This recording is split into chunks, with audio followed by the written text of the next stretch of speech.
article about it. They say Drudge is evil and Drudge is a horrible person and a piece of garbage, close quote, because he even linked to a news article about it. Beck calls Drudge evil for suggesting he advocated a patriot killed Donald Trump. Co-host labels news icon despicable, lying scumbag. Glenn Beck sensationally labeled Matt Drudge evil for linking to a post that suggested Beck and his guest on his radio show advocated a patriot assassinate Donald Trump if he becomes president. The American Mirror characterized Beck's discussion with best-selling author Brad Thor as an agreement between the two that they would only way to get Trump out of office was to apparently kill him. And you can tell they're scripting it as to not get in trouble with the Secret Service. Then they say, let's just hypothetically, in a literary way, talk about this. We need, if Congress won't stop him, then we need somebody else to, a patriot. This is really creepy, folks. So let's play Beck one more time from a few months ago at CPAC, and then let's play the latest one. And each time he denies that's even what he's saying. Here it is. If I were on the stage, I would have said, have you been listening to him tonight? Right. Yeah. Right. Have you been listening to what I say about him? And also, why would you I actually sitting I believe in these shoes? things. Yeah, I'm not going to be... Would be weird. Sit in their shoes. I mean, does he have gigantic shoes? How could you be sitting man, in if I were close enough and I had a knife. Really, I mean... Wait, what? The stabbing just wouldn't stop. Okay, it's in full context on Infowars.com. They're talking about Trump and how everybody should be against him and never Trump, and then they segue. But for time, I'm just showing the clip where he talks about stabbing him. Now this audio is really not that great, because I guess it is the Glenn Beck show. But Richard Reeves is on the road covering politics, and he was listening to it, following it, and monitoring enemy transmissions, and actually caught video of this audio for you. The full in context is up on Infowars.com, but here's a shorter clip of it. Well, we have talked about it before. We have seen it time and time again, but it's getting worse. Here's Jake Tapper on the latest National Enquirer angle. Once again, journalists are in the unhappy predicament of trying to decide whether and how to cover false allegations raised by a candidate for president of the United States. This time, in the midst of Donald Trump's attacks on the Clintons using various scandals and accusations of Bill and Hillary Clinton's until his tragic suicide. In July 1993, Foster, who suffered from depression, drove to Fort Marcy Park in Virginia, walked into the park with an old Okay, we're going to fade this down because of the time constraints, but you can see the full video. Then he says what a great job he's doing. Here's the Thor comment, also with Beck, talking about we need a patriot to step forward if Congress won't deal with Trump. Here it is. With the feckless, spineless Congress we have, who will stand in the way of Donald Trump overstepping his constitutional authority as president? If Congress won't remove him from office, what patriot will step up and do that? If he oversteps his mandate as president, his constitutional granted authority, I should say, as president, if he oversteps that, how do we get him out of office? And I don't think there is a legal means available. I think it will be a terrible, terrible position the American people will be in to get Trump out of office, because you won't be able to do it through Congress. Oh, I would agree with you on that. So, again, they're the ones that started the fights with Matt Drudge and everybody. They're the people that are going after Trump. They're the people going after populism. He's the guy that goes and gives, teddy bears to the illegals and all the rest of it. Will he give teddy bears to the troops that are being euthanized? I mean, it's all stunts. We live in an incredible time, to say the least. We are seeing so many good things happen, but also so many bad things. We're seeing the Associated Press come out with a national poll a month ago showing that 6% of news consumers trust mainstream media. We're seeing the ratings go from bad to worse at CNN and MSNBC and so many other platforms. Fox, to even stay pertinent, has to be Ron Paul / Alex Jones light. And, of course, Ron Paul's launched in the last few years his own radio TV network, now reaching tens of millions a month. We're doing the same thing. Competition is absolutely beautiful for a free market and an open society. That's why John D. Rockefeller called it a sin, famously. So I want to talk about these moves by the Federal Elections Commission deputy chair to try to censor the internet, starting with Matt Drudge, and then talk radio, starting with Rush Limbaugh. Because if they can take down Matt Drudge or Rush Limbaugh, folks, they can take down anybody's free speech. And believe me, They have been eyeing Campaign for Liberty. They've been eyeing InfoWars. They've been eyeing Ron Paul's private media operations because they're so effective. So I wanted to speak with the former congressman and medical doctor and really the torchbearer worldwide for libertarian ideas in my view. I think that's undisputed, about where he sees the world right now and what the establishment's going to do. Also, the big central banks are moving to try to abolish cash. He, for decades, tried to get the bill passed. It's very close to passing finally, after not even having any co-sponsors a few decades ago, to audit the Fed. It seems liberty's on the march, but also tyranny's on the rise. The best of times, worst of times. And we'll talk about Campaign 2016 and more. Dr. Paul, thank you so much for spending time with us. You look great. It's good to have you with us via your Skype connection. Thank you, Alex. Good to see you today. We've got about a 2 or 3 second delay, so I'll try to just not jump in too much, just with a few questions. You heard what I threw out. Where would you like to start? With the moves to censor? I don't think I've ever seen, with Facebook and all the rest of them being caught, censorship of this magnitude. I think we live in an age where there's no understanding and no respect whatsoever for personal liberty and personal privacy. The founders understood it much better. They tried to protect us against a big government that would come in and destroy that. But there is a collusion between big business, corporatism, and big government that are in control, so therefore they can control the output. It used to be that newspapers did it in 3 major networks, and it was we understood it, and then it changed when there were more cable stations and internet stations and all.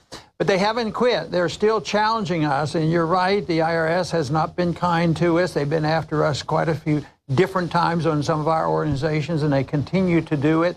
They'd like to bankrupt us, through all the money you have to spend to try to defend oneself. But I think what we're witnessing today is a result of an era ending, and I've talked about this for maybe 5 or plus years, about the end of an era, because I believe the era of big government, the progressive era, really exhausted itself probably at the end of the last century. And now we have just been fidgeting and trying to keep things together. And that's why, the political parties are in shambles, the economy's in shambles, civil liberties are in shambles. But the real problem is that the system we have today isn't working, it's ending. Keynesian economics doesn't work. That model is bad and never worked. But that was the substitute for fascism and communism. And the 20th century did a pretty good job at smashing it, because it's a total failure. And there are still some who would like to be socialists and think that Venezuela is the way to go and all this nonsense. But the markets are very powerful. The market said that fascism and communism failed, but the substitute, the American substitute of Keynesianism, economic planning, central banking, inflationism, fiat money, and running our lives, regulating our lives, taking away our liberties, and also this obsession with us believing that we are so exceptional that we can tell the rest of the world how to live. And we should be exceptional in dealing with our own problems and setting a good example. So I think the mess that we're in today is the end of this era, and without anybody admitting this, we and those in the freedom movement have been trying to warn people of this and giving them an option, and quite frankly, I think we're doing fine there, even though, like you mentioned, Alex, on the introduction, statism and big government's alive and well. But they're bankrupt, so they will end. Just as our empire will end, Keynesian economics will fail, the central banking system is going to fail. We just have to concentrate on it to energize another generation, that there is an option for this, there is an alternative. And of course, that's what I've been working on for quite a few years. Absolutely, Dr. Paul. Expanding on that, looking at what the so-called left is doing, allied with the establishment Republicans in this country, similarly in Europe, where I know you've traveled and spoken extensively of well, they now, because they were discredited last century, as you said, are instead just trying to dumb everyone down and really much overthrow reality and overthrow the engines of free market that are left, because they just can't compete with that even existing. Even though it brings down the civilization, they'd rather rural people, not be able to take care of themselves. They'd rather city people not be able to take care of themselves. They'd rather the whole country and the whole world be poor and rule a huge junk pile instead of a great civilization. And so my concerns are, what do you see them doing in their death rows? Because even most mainline analysts are starting to agree with you that we're coming to the end of a bubble, that no matter what the establishment does, they're not going to be able to suppress change. More and more young people are waking up. So clearly, I agree with you, this great turning that you've talked about for decades, but you've said is very close for 5 years, is pretty much here. But how do you expect the empire to strike back? I mean, I think we're seeing it. Open, naked authoritarianism, but doesn't that only accelerate the fall of their system? Well, yes, they're a failure, but they will strike out. And I think that what they have going for them right now is the dumbing down of America. So in many ways, they have been successful by getting hold of the public school system and teaching people, you know, bad economics and bad foreign policy and all the things that are wrong.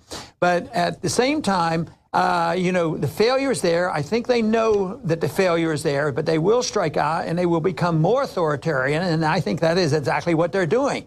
And it isn't a partisan thing when you know that the Nancy Pelosi's of the world and the John Boehners of the world were much more buddies than anybody realized, but that continues. The parties mean very little. But I think if nothing else, this current election cycle that's going on represents the dumbing down of America. But then again, does that mean we should be exhausted and run for the hills, or should we continue the fight? Obviously, I'm here for the fight, and to me, it's an intellectual fight. And we have to beat them with better ideas, and I think there is a receptive audience out there.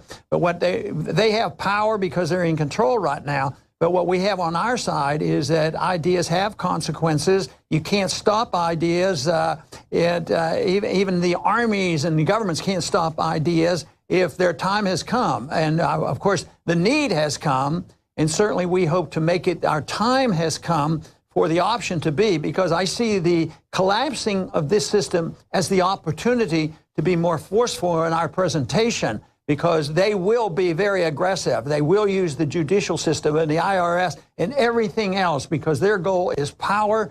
They believe that they are exceptional. They believe that they know what is best for us. For instance, the silliness of what this country has endorsed now with the Federal Reserve, that they know what interest rates should be. That's the most ridiculous thing in the world for somebody who knows anything about economics in a free market. So I think there's, in the midst of this mess, we do have opportunities. Sir, you've got so many organizations and groups and TV shows and radio shows. I see it and hear it everywhere. I want to say congratulations to your media team. It's so wonderful to see you not just in Congress now, but you look younger than you did 5 years ago, so congratulations on you know, the hard fight in Congress and not missing any votes that you couldn't, and working so hard and now reaching so many people. But is RonPaulLibertyReport.com, is that one of the best sites to talk about? Yeah, we concentrate on that, although you know, we have a homeschool curriculum and Campaign for Liberty and other sites. But yes, this is my outlet. This is my effort to reach more people, the Ron Paul LibertyReport.com. And our growth is very significant, and I'm excited about it. But we still have a ways to go. But absolutely, if you look at what are the various organizations, if you look at the line of growth, it's in the Liberty Report, and that's where I put a lot of my efforts right now. RonPaulLibertyReport.com, folks. Absolutely key to get those articles and videos out to everybody. Now, speaking of this, you, of course, are a retired gynecologist, and you also delivered babies. I guess that's an obstetrician. Correct me if I'm wrong, sir. And I know that you even famously, without trying to get attention, but it's well known, would go and work basically for free in the charity hospitals. I mean, you're a real Hippocratic Oath type doctor, and so many people that you delivered and so many families that you helped, you know, have spoken out in your campaigns about the great job you've done. A true servant. I know you don't like folks to heap praise on you, but you are uniquely positioned to speak about Obamacare and also about things happening with men and women's issues. So just briefly, the Alamo Drafthouse, as you know, is a Texas chain based here in Austin, Texas. I know the owner of it, the founder of it. They have been convinced, it's in KXAN, at their new theaters to just have one giant bathroom where men and women both use urinals. That's in KXAN, NBC. I'm not kidding. And I've got the State Department and CIA reports. We've done articles back from 30 years ago about how they wanted to merge men and women together to basically break down the family. And I have another article here out of National Review where they came out and said, we need to get rid of the family. you shouldn't read to your children at night, that, you know, that advances them too much. I know this all sounds crazy, but we're putting it on screen, folks. This is meant to create division, hysteria, insanity, infighting, in my view. And the article actually has the owner saying, we want to do this. Let me read the quote.